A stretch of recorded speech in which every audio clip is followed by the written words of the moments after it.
Okay, good. Today, inshallah, we're gonna cover as much chapters as possible because your quiz is on 15th of April, which is Wednesday. So I want to cover this part, the final part, which is included in the quiz, before Wednesday, inshallah. So please help me out here, okay? Yes. Sabah al-Noor Huma. Inshallah, Wednesday, Muhammad. Any question before we start up with chapter 7? I hope ما في أحد سأل فوق لأنه طارت الأسئلة. Nermeen, yes, it's gonna be in from chapter 7 up to chapter 14. Yes, as Bassam told you, yes, it's cleared out in the email that I sent you all, and I've also posted it on LMS. Any question before we start?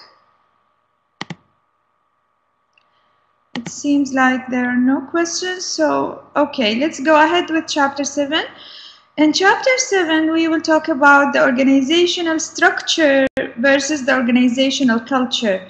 When we refer to the organizational culture, we have explained it last week when we explained the organizational values and mission and planning. If you remember, I explained to you what do we mean by the organizational values, beliefs, and philosophies. So that's what makes up, that's what shapes the organizational culture. So the organizational culture, let me grab a pen, please.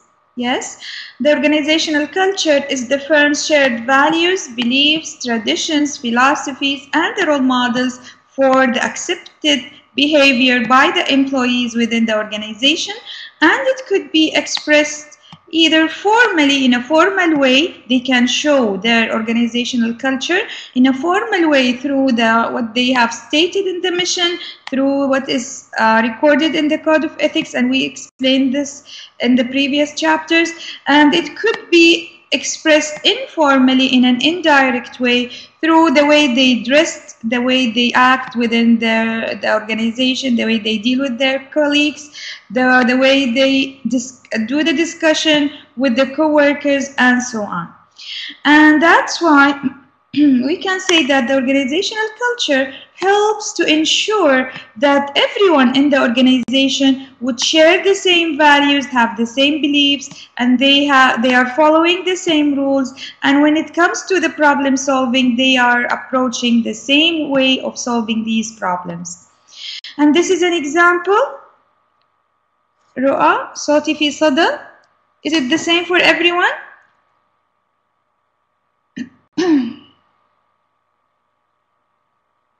I need to hear from others. Muhammad says no. Ashwaq says no. Adari. So Ru'a, please fix your connection, my dear. Okay, good. Habibi Ru'a, please fix your connection, okay? طيب, I'm gonna get back to chapter 7, and here is an example of Disney's organizational culture that they focus on the guest, and usually in the parks, in every park that is, in every Disney park, they will be doing a show, or they will have more than one show because they consider their employees as the cast members of the show. Okay, this is their organizational culture. Let's move to the important part here today, which is the organizational structure. When we say structure, it takes us back to the organizational or the management functions. If you remember last week, we said that we have 4 management functions. Who can remind me with them, please, quickly? What are the management function? What do managers do? They do what? Come on. Yes, Adari. Planning, directing, controlling, and one left, organizing. Excellent. So this structuring is referring to, or is linked to, the organizational function of the managers, which means the arrangement and sorting out the relationship between the employees and their positions within the organization. And that could be accomplished by getting people to work together efficiently. And when we say efficiently, what do I mean by efficiently? Who can tell me? I kept repeating it over and over. Efficiently means? Is it the same as effectively? No, this is effectively, ya Muhammad, to achieve the goals, the one that has the letter V. Effectively means to achieve the goals. Yes, Ahlam, minimum what? Excuse me. Minimum what, ya Ahlam? Yes, minimum resources to do it, to achieve the goal with minimum resources. So here they will, when they do the structuring, they will get the people to work together efficiently, which means with the minimum time, with the minimum effort ever, and that will also be coordinating the skills of the employees, or that they share, or they have more than one type of skills and qualifications that need to be coordinated, and that could be done by the structuring or the organizational structure. And we can say that we have an organizational structure when managers assign the work task to individuals according to their specification, according to the job specifications and the qualifications each employee have, and when the managers coordinate those activities and those tasks required to reach the organizational goals.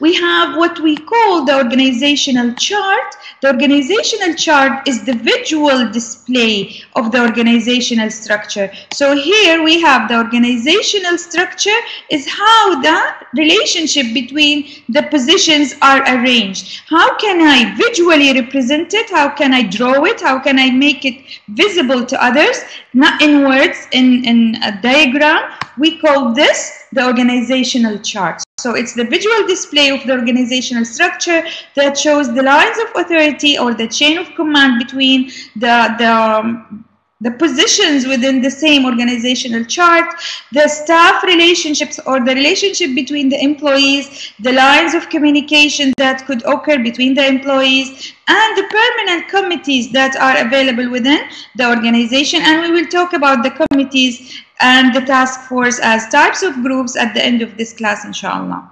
And here is an example that is from your book that shows the evolution of the clothing store. How did they had to change the organizational structure, and they had to redraw the organizational chart according to the business or the clothing store growth. Here first, they had only, when they started, they have only the owner, and then they needed to hire a sales personnel and a merchandise buyer, and when the business grew further, they needed to hire a sales manager and an accountant. And this is how the business had to change their structure or the organizational chart according to the development or the growth of the business. Okay, now let's move to the specialization. What do I mean by specialization? Specialization means the division of the work into small specific tasks and the assignment of employees to do a single task. Yani, they will break down the job. For example, the baker job. What do bakers do? They will, for example, they will do mixing. They will do baking. They will do what else? Mixing and baking. خليها بس two tasks, okay? So those bakers have two tasks, right? So they, instead of having one individual, a man or one lady to do both tasks, they will hire, and two individual, each of them will do these tasks. For example, one will do the baking and one will do the mixing and the other will do the third task, and so on. Clear? This is what we mean by specialization, and it's well known, especially in the automobiles sector, in the factories or the plants of making the cars. They will do a lot of specialization by assigning each task, small specific task for each employees within the plant. Okay. Why do we need the specialization? to make things or to make people do their jobs efficiently, and workers don't waste time shifting from one job to other, so they will be specialized in only one job, and that will make it easier to know who needs what kind of training. And because basically the activities or the tasks that should be done or accomplished in the organization are too numerous and they are too many to be performed only by one individual, and as we said, it's common in the automobile manufacturing. Okay? Making or having too much specialization is what we call over-specialization, and that will end up with negative consequences like having the employees being bored and dissatisfied by their job, and that will end up with poor quality of their work, and they will cause themselves some injuries, and at the end they will resign and will increase the employees' turnover ratio within the organization. What do I mean by the employee turnover? It means, who can tell me? What do we mean by the employees turnover?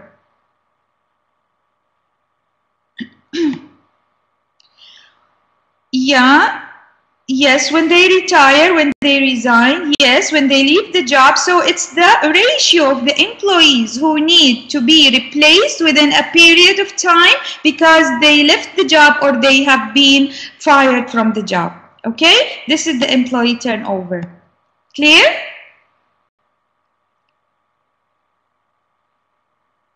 Okay, now let's move to the other important part of chapter 7, which is departmentalization. If you remember, we said specialization means to break down, to divide the job into small specific tasks.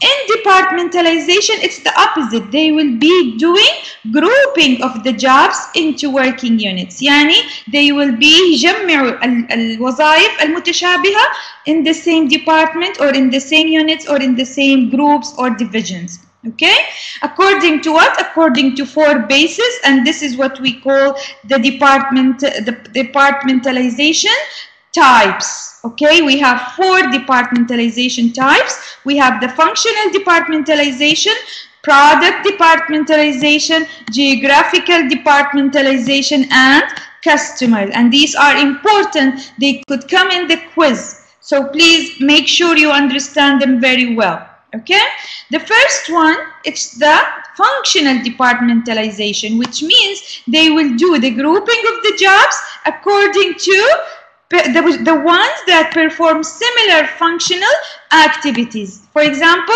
I will have a department for production, department for marketing, department for finance, distribution, R&D, and so on. So I will do the departmentalization on which basis? On the basis of the functions of the business. Okay? Clear? Clear? Okay, I don't want to move forward before I make sure that everyone is following me and you all understand it well. This could come in the quiz. There is a big chance a lot of questions could come or show from chapter 7. Okay? So we said the functional departmentalization, they will do the grouping of the jobs according to the function of the business that department is doing, whether it's a function, production, marketing, management, accounting, and so on. It has a weakness that the decision making will involve more than one department. Imagine that I want to produce one product. For example, I want to prepare or produce a new pointer, laser pointer for presentations. Okay, a new one that can read the slides, for example. Okay, so if I want to have this new product, I need to make sure from the production function or the production department that they have the capability to prepare this product. I need to make sure from the marketing department that the customers want that product. I need to make sure from the financial department that we have enough fund to do that, to produce that product. So that's what we say here, that decision making involves more than one department, and that makes it slow and needs a greater coordination. I need to make sure that every department will have the same decision making or the decision in terms of making a certain product or any different decision, and that would make it a slower decision making process because it needs greater coordination between different departments. Clear? Okay, the second type of departmentalization, we have the product departmentalization, which means I will be doing the grouping of the jobs according to the products that the organization is selling or producing. For example, if I have one electronic company, they will have more than one types of product. For example, here they will have a division for stereo equipment, a division for computer electronics, a division for consumer telecommunications equipment, and a division for industrial telecommunication equipment, and so on. Okay, so here in each division, when I'm talking about the divisions, within each division within each division there will be different functional departmentalization, which means I will have department for marketing, I will have department for production, I will have department for accounting, I will have a department for HR within each division.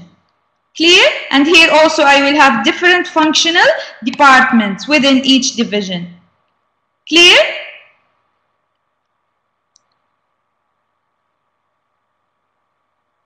Okay. And that will ease up the difficulties that we had when we talked about the functional departmentalization. We said because I need to coordinate among different departments, that will make the decision making slower. So here they will hire or they will group all of these functions within one division that are related to the same products. So all of these functions will be related to producing or making or selling the stereo equipment. All of these departments here will be responsible for the product, which is consumer telecommunication equipment, and so on. Okay, so here we're saying that the functional activities are located in each division, and that will simplify the decision making and help coordinate the activities within each division. And however, there is a weakness for this type of departmentalization, that there will be duplicates the functions within each type of products and within each division, because as we said, I will have here marketing department, and also I will have here marketing department, and here I will have marketing department. Each are designated for each product. So that's what we're saying here, that will have duplicate functions and resources, and will emphasize the product, not the achievement of the organizational overall objectives, because each division manager will be focused on advancing their division's profits and sales rather than focusing on the overall organizational objectives. Okay, the third one is the easiest one, is the geographical departmentalization. It's the grouping of the jobs according to the geographical location. So here, for example, in AOU, we have in the Saudi branch, we have the Eastern region branch, which is the MAM. We have Jeddah branch. We have Riyadh, we have Medina, Hail, Al-Hassa, and so on. So here they will have division or a branch according to the geographical location. And that again will have a duplicate task, because in each branch there are HR departments, there are marketing departments, there are IT departments, there are finance departments, and so on. Clear? Clear? Okay, the fourth one will be the customer departmentalization. In the customer departmentalization, they will not be grouping the customers, they will be grouping the products according to the customer needs, according to the type of the customers of that product. Okay, because we have two types of product. We have the consumer products that will be used by the consumers اللي هيستهلكها المستخدم، اوكي، او المستهلك، او السلع الاستهلاكيه، وفي السلع الصناعية that will be used to produce other product or as a part of another product production. Okay, so they will be dividing the group, the functions or the divisions according to the consumer type, the type of the needs of the consumer, whether the consumer is the product is the consumer product or industrial product, whether the consumer is the end consumer or it's the industry or a business consumer. Clear? Hello? Okay. Come on. Now let's move, and also this part is really important. It could come in the quiz, so please focus. We will move to the organizational structure forms. Okay, we have 4 organizational structure, and we know what do we mean by the organizational structure. It's the arrangement of the relationship between positions within the organization and the employees who work within the organization. We have the line structure, the line and staff, multi-divisional, and the matrix. Let's take them one by one. The line structure is the easiest and the simplest one, where the direct lines of authority will extend from top manager to the lowest level of the organization. Here, for example, this is the type of the line structure. We have the owner to the manager, and below the manager we have the assistant manager, and then we have the hourly employees, for example. And it has a clear chain of command, and that will make the decision making more quickly and easy. And it requires managers to possess a wide range of knowledge and skills. And here, please focus, because I have, for example, here this is a manager, and here we have an assistant manager. Both are general managers, for example, and they need to make sure that they have knowledge about marketing, about the production, about sales, about accounting, about finance, to be able to take the right decision according to their position and their responsibilities. Okay, and usually it's most common in small businesses. And this is another example of the line structure. The line of authority or the chain of commands go from top to down.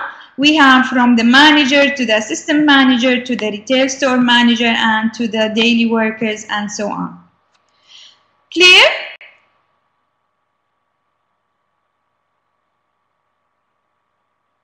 Okay. And because we said here in the line structure, each of these managers, they need to possess a wide range of knowledge and skills. They have compensate for that needs by having another type of structure, which is line and staff structure. In the line and staff structure, this is how it looks like. Okay, here I will have the traditional line structure or the line relationship between the positions, from the plant manager to the production manager to the supervisors to the employees. Okay, so they have first the traditional line structure, and they will have what we call the staff managers. The staff managers, they will be specialized managers or specialized individuals who will have the assistance to the traditional managers or to the line managers in different areas. Okay, so here I have an engineering staff manager who will have, or they will offer engineering advices or knowledge to this production manager, and also the human resource staff manager will be offering some human resource advice and ideas or knowledge to the production manager. Okay, hold on please.